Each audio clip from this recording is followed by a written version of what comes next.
नमस्कार, मैं दौलत शर्मा और आप देखना शुरू कर चुके हैं SPN9 न्यूज़। क्या अब यहाँ बीजेपी की महाराष्ट्र में मुश्किल बढ़नी शुरू हो जाएगी? क्योंकि यहाँ पर देखा जा रहा है कि अब शरद पवार के पास वापस अजीत पवार जा चुके हैं। अब देखा जाए तो वहाँ उनसे वो मिलने गए थे क्योंकि शरद पवार की पत्नी की तबीयत खराब थी और शरद पवार की पत्नी के काफ़ी करीब अजीत पवार थे और अब कहीं ना कहीं अजीत पवार को जो है परिवार की याद आने लगी है। आपको बता दें 2 जुलाई को महाराष्ट्र की राजनीति में खलबली मच गई थी जब अजीत पवार ने एनसीपी के 2 हिस्से कर यहाँ पर बीजेपी के एनडीए गठबंधन के साथ हाथ मिलाया था और अपने कई सारे विधायकों को उन्होंने मंत्री पद की शपथ दिलाई और खुद उप मुख्यमंत्री बन गए और तभी से एनसीपी में जो है लड़ाई छिड़ गई है। यहाँ पे शरद पवार जो है एनसीपी अपनी तरफ खींचने में लगे हुए हैं और अजीत पवार एनसीपी को अपनी तरफ लेने में लगे हुए हैं और इस बीच यहाँ पर अजीत पवार ने एनसीपी के राष्ट्रीय अध्यक्ष के पद से भी यहाँ पर शरद पवार को हटा दिया। लेकिन शरद पवार का कहना है कि वो इस पूरे मामले को कोर्ट तक लेकर जाएंगे, चैलेंज करेंगे और अजीत पवार की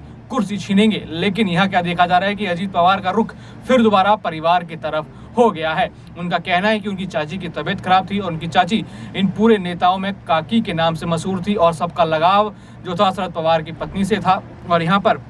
अजीत पवार भी उनसे मिलने जाते हैं, उसके बाद काफ़ी इमोशनल वो दिखाई देते हैं। तो देखा जा रहा है कि यहाँ पर जो बीजेपी ने गेम चला था वो परिवार के इमोशंस के आगे आ चुका है और अब कहीं ना कहीं अजीत पवार अपना मन बदलने को तैयार से लग रहे हैं क्योंकि उन्होंने यहाँ पर बीजेपी के नेता देवेंद्र फडणवीस से सारे मंत्रालय हड़प लिए। वित्त मंत्रालय उनके पास है तो ज़्यादातर देखा जाए जो प्रभावी मंत्रालय हैं वो अजीत पवार और उनके सदस्यों के पास हैं जो उनके साथी विधायक थे और यहाँ पे देखा जाए तो शिंदे को अभी भी कुछ नहीं मिला है। 9-10 महीने से लगातार शिंदे चाह रहे थे कि उनके विधायकों को इंपॉर्टेंस मिले, उनके विधायकों को बड़े बड़े पद मिले, लेकिन वो नहीं मिल पाया और इस बीच देखा गया कि बीजेपी और शिंदे के बीच दूरी आने लगी। जहां देवेंद्र फडणवीस जाते हैं वहां शिंदे नहीं पहुंचते, जहां शिंदे पहुंचते हैं वहां देवेंद्र फडणवीस अपना नाम हटवा लेते थे और ये दूरी दोनों के बीच देखी गई क्योंकि अटकलें ये थी कि शिंदे और उनका गुट जो है बीजेपी की आला कमान से नाराज है और कई शिंदे के साथी जो हैं बीजेपी का गठबंधन छोड़ के उद्धव ठाकरे की तरफ जाना चाहते हैं और बीजेपी ने जो गठबंधन की सरकार बनाई है उसको ध्वस्त करना चाहते हैं। लेकिन यहाँ पर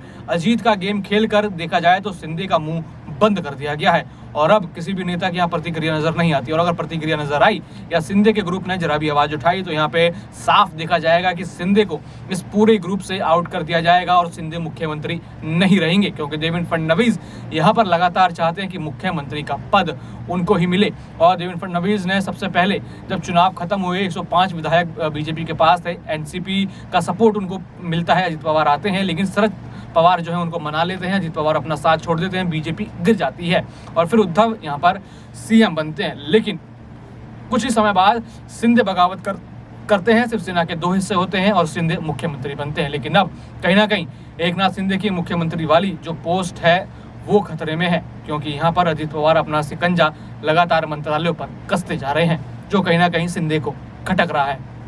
और भी ऐसी खबरें जानने के लिए देखते रहिए SPN9 न्यूज़। धन्यवाद।